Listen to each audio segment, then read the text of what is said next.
morning, everybody. We are joined by Coach Wommack. We will have Coach make his opening statement, and then we'll take some questions. Whenever you're ready, Coach. All right. Good morning, everybody. I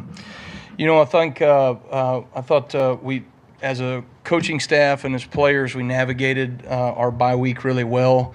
As I said last week, a bye week can be self-serving in a number of different ways for what your program needs, what your individual players need, some things that we look at schematically on defense. You want to be able to self-scout what you're giving away, what you're doing well, what you need to get corrected moving forward. And I thought we had a really productive week in that regard. Some younger players that took steps in the right direction. We were able to focus and pinpoint on some things fundamentally that we've got to continue to work on and execute at a higher level. And so that certainly was a good week and got a whole lot done from that perspective. Looking at Georgia, this is obviously a team that has had tremendous success over the last few years. You look at their program, Coach Smart and his staff are going into their 9th season together. We're in our 1st season together. You think about, all the things that they have built within that program, and they've really done a great job in terms of building a culture, recruiting base, developing great players within their program, and it's showed up on the field. And so we'll certainly have our work cut out for us from that standpoint. I think offensively, Mike Bobo has had a really tremendous career, has done a great job wherever he has been. I think he has been very efficient with his offense here, the last couple of years. I think he's done a really good job of attacking people. He's aggressive, takes shots at different parts, keeps you guessing, keeps you off kilter, and then certainly is committed to being able to run the football as well. I think their quarterback, Carson Beck, is as good as it comes in college football right now. Incredibly efficient with his decision-making, does not take many sacks. Rarely turns the ball over, takes care of the football, and I think he does a really tremendous job in his intermediate throwing game, and has great accuracy in those things. Really quick release, great decision maker. Just so impressed by him the more I watch, and I've probably watched, every game in the last couple of years here. So I think their running backs, they've got a number of guys that are very physical runners, very detailed in their footwork. They're patient. They set blocks up, and certainly can create explosive plays in their run game at any given moment. I think they're committed to running the football, and you've got to do a great job of being consistent in the fundamentals and schematically knocking out the run down in and down out. Obviously, as an offensive line, they're big, they're physical. They've been around for a bit, and then you've got some pretty impressive offensive skill on the outside as well. So it'll be a great matchup. We'll have our work cut out for us schematically and logistically and all that, but I think everybody's got their work cut out for them. I'm not sure. Greg Byrne and our administration may have their work cut out for them more than anybody this week. So everybody's got a tough job in this building. It's time to get to work and show up on Saturday. All right, thank you, Coach. Let's start front right with Nick Kelly.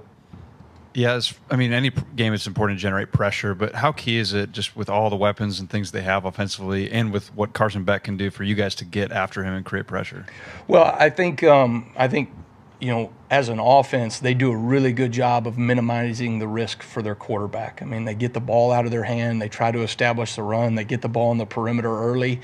They will take shots, and they'll take shots early in the game, but you've got to find that fine balance of playing good, sound coverage and also not making the quarterback feel like he can just sit in the pocket and pick you apart. Long developing plays in the passing game, right? I think they do a really good job if he has time, right, and hitting most of those things because he's incredibly accurate at different portions in the field, the short game, the intermediate game, and then certainly he can make the long throws downfield. I think this guy's a complete quarterback. I mean, he's really as good as I've seen the last couple of years here. So I think for us, we certainly have to be mindful of making him uncomfortable, but you want to make sure that you are not sacrificing things from a coverage perspective in order to get that done. Stay on the right side with Charlie. Yeah, Coach, you talked about how you've known Christian Robinson for a long time. Just what makes him a good coach at such a young age? Yeah, see, Rob, we were fortunate enough to both coach under my dad. I thought, my dad always did a really great job of developing young coaches underneath him. He treated us all like position coaches. During his time at Ole Miss, I mean, he had myself, Christian, who's had a really tremendous career since he's left Ole Miss, and then DeMarcus Covington is the defensive coordinator for the New England Patriots, and then you've got Trey Scott, who's the D-line coach at Georgia. So those were the 4 GAs that my dad had over those couple of years there, and really, I think Christian earned enough respect out of from my dad and the rest of the defensive staff to his second year get to coach the inside linebackers and really spend a lot of time with those guys on the field and in the meeting room. And I think that's a credit to who he is, the character that he has, the work ethic, and he's also a very smart ball coach that's got a bright future. Go left side to Chase. When you looked at the Georgia-Kentucky video, what were some of the things Kentucky did well to hold Georgia to 13 points? Well, I thought Kentucky played really hard. They played at a fever pitch. They were physical. They played with great effort and finish. I think they've got some guys up front that do a really good job in the run game from a D-line standpoint. And I thought they played the game defensively the way it's supposed to be played. They were attacking on defense. They didn't do too much. I think that's something you got to be mindful of against these guys. They give you a lot of window dressing and eye candy, whatever you want to call it. A lot of formations, a lot of shifts, a lot of pictures, and you've got to be able to fundamentally line up and execute, and yet at the same time do enough to be able to create negative plays and takeaways. And so there's a fine balance there, but I thought Kentucky did a really nice job of that. Back left side, Steven. Coach, you mentioned players taking steps forward in the bye week. How did Yonsei Pierre take a step forward? Yeah, I thought Yonsei continues to have an urgency when he comes out to practice to better himself and thus this football team. It's really rewarding and fun as a coach to see a young man mature right in front of you, and I think he is taking steps from a fundamental standpoint, understanding what we do within our scheme to maximize his opportunities when he's getting out on the field, and he's just becoming a more consistent football player across the board.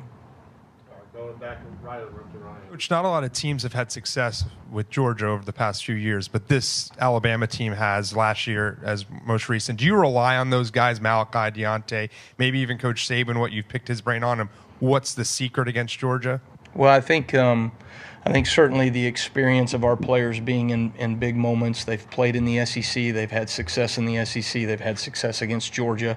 Certainly you want to rely on the experience of those players. There's a lot of young players on our defense that don't have those experiences, right? And we talk about experience being finite, but also as best you can, you want these younger players to be able to draw upon the experience and confidence that comes from, guys like Malachi and Deontay and a number of our defensive line, right, that is, played in SEC matchups and particularly against Georgia. And so those are things that we're going to rely on, and hopefully our experience shows up in the right way Saturday night. Go to Colin on the front side, left side. Hey, Kane, obviously this is a defense you've said that, they want to have a reputation of takeaways, swarm defense. This is a Georgia offense that doesn't really, have a lot of opportunities for takeaways, and I'm curious, for a defense that kind of takes momentum through takeaways and those opportunities, how do you encourage your guys to kind of force those opportunities for an offense that really doesn't give them all that much? Yeah. I don't think the focus changes for us in terms of we having an opportunity and a mindset to create takeaway opportunities. We created 13 last week against Wisconsin. We got the ball twice, but we had other opportunities to get the ball, whether it was a sack, cause fumble, a pass breakup, tip balls or pick balls. We say those things, right, in terms of being able to get our hands on the football, and that's certainly not going to be any different against these guys. It will be a challenge, right? It's, one of those what do they call it, a unstoppable force against an immovable object, right? We're trying to create a lot of takeaways. It's who we are. It's what our identity is. And they do a really good job of taking care of the football. And we've got to do our best to be able to be +1 in the turnover margin on Saturday night. I think that's going to be a huge piece of the game, is who can take care of the football and who can take the football away. I think it'll be a huge indicator in the outcome of the game. Jump over to Kennington on the right. You mentioned Georgia's running backs. It's pretty much a new look room compared to last year. What have you observed from how they're using them in the run in the past compared to last year, maybe the year before? I think schematically I don't see a lot of difference. There's some nuances. There's some little things that you see from an offense, things that they worked in the offseason, things that they liked, things that they wanted to add a little bit, but those are more tweaks. I think this is a very well-established offensive system. I think they believe in what they do, and they have had success in what they do. But these backs are really hungry. I mean, they run really hard. They're physical. They can create yards after contact. And then when they get in space, you've got a couple of guys that can really take advantage of explosive plays in the run game. And so, we'll have our work cut out for us, because I think, it's not just one guy, it's a number of guys that can create explosive things for them in the run game. Up the middle of the road there, Tony. You guys are allowing almost a full yard less than anyone else per attempt through the air. Is that something that you kind of foresaw at the beginning of the season? Is this passing defense a little bit ahead of schedule? And then just what has allowed you to kind of be able to have that success? Well, I think I think when you look at what we want to try to do, the game nowadays, an extension of the run game is teams being able to take easy access throws on the perimeter. And at times we want to be mindful of denying those easy access throws and forcing people to throw into tight windows and tight coverage. And I think there's a number of ways to do that. That doesn't just always mean man coverage. It means anticipating things in zone coverage and vision coverage. And we're doing a fairly good job right now of challenging routes, challenging receivers, not giving lateral space away, but also defending the vertical space. We've got to get better at those things, but I think we've taken steps in the right direction to be able to limit some of those easy access windows in the throw game right now. All right, we got 2 questions left. Let's go all the way back in the room. Stand up there. Hey, Kane. Obviously, 2 versus 4 going to be a playoff atmosphere in the middle of the regular season. I mean, how much is a game like this part of the reason that you take this leap from South Alabama to taking the defensive coordinator job here at Alabama? Yeah, I think, I've said this before, but you come to Alabama to compete against the best and to create value, right, for yourself as an individual, as a player, and value for this team. By executing when it matters most, right? I tell our players this all the time.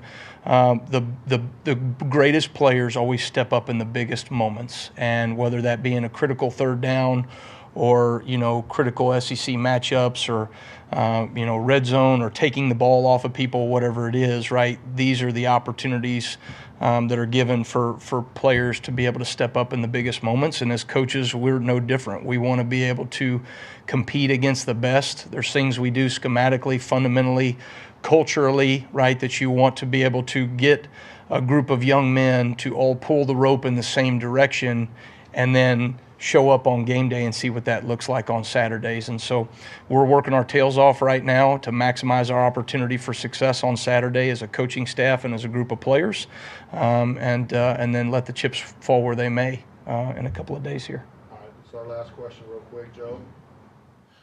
Coach, you talk about miscues in the run game so far. When you assess the misfits over the last 3 weeks, would you assess them to mental errors, through physical deficiencies, lack of experience in the system, or maybe something else? Yeah, I think you can't point to any one specific thing. There's a number of things as you're building a new defense and guys getting comfortable, particularly in the run fit. From stopping the run, we're talking about a game of inches, right?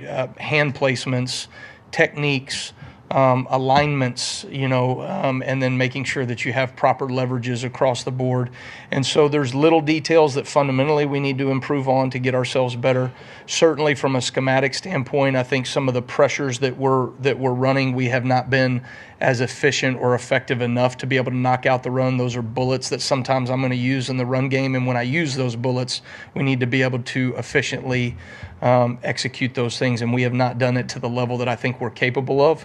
Some of that is the growing pains in a new defense, but certainly we need to have an urgency to take steps forward across the board, and I think that we've maximized the bye week in doing that, but those things got to show up as we navigate into SEC play.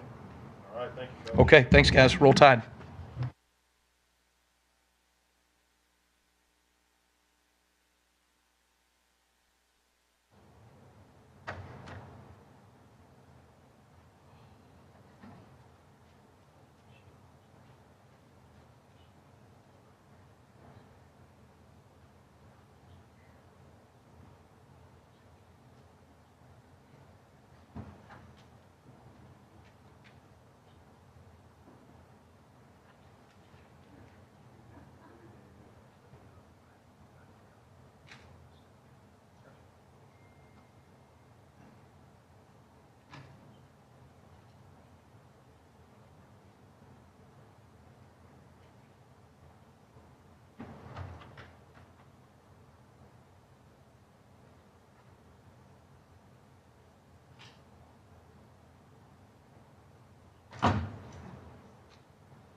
All right, we are going to go right into questions. So raise your hand and we'll get a mic over to you. Let's start with back room on the right with Ryan.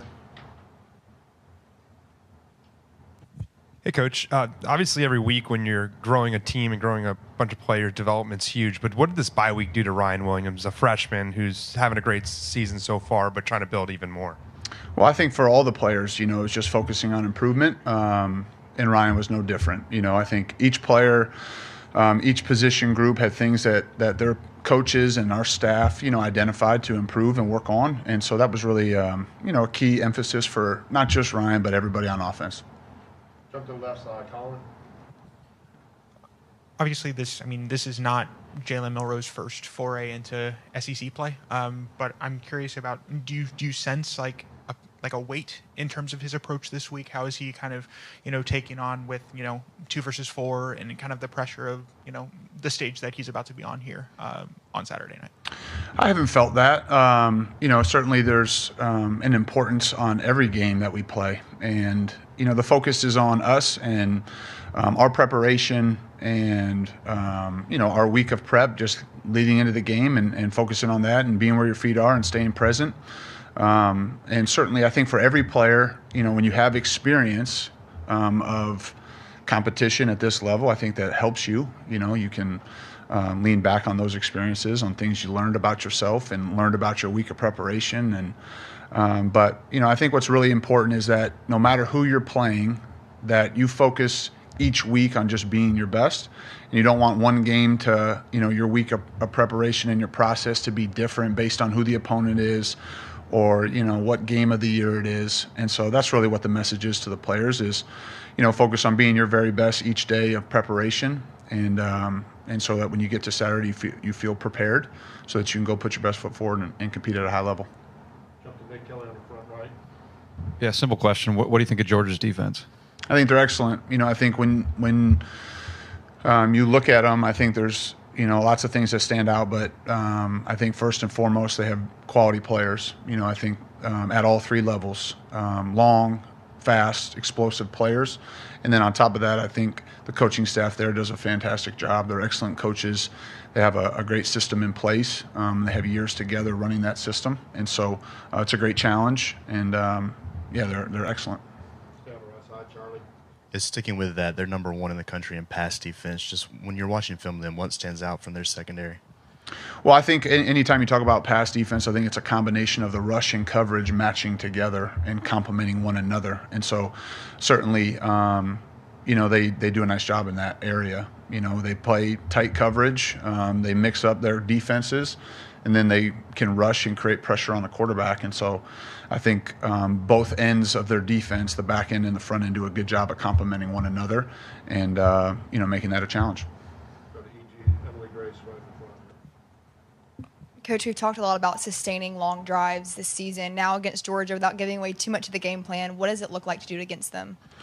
Well, I think it's just about execution. It's about us executing simple things well and being able to respond to whatever happens in the game. And so I don't think that that's different this week than it is in the past. Obviously the opponent is excellent, and so the attention to detail and the focus gets heightened, but it's still about executing and doing the simple things really well. And that's what will show up on Saturday, and for both sides is the team that executes the best will win the game, and that's what will ultimately decide who wins and loses. Back left, Steven.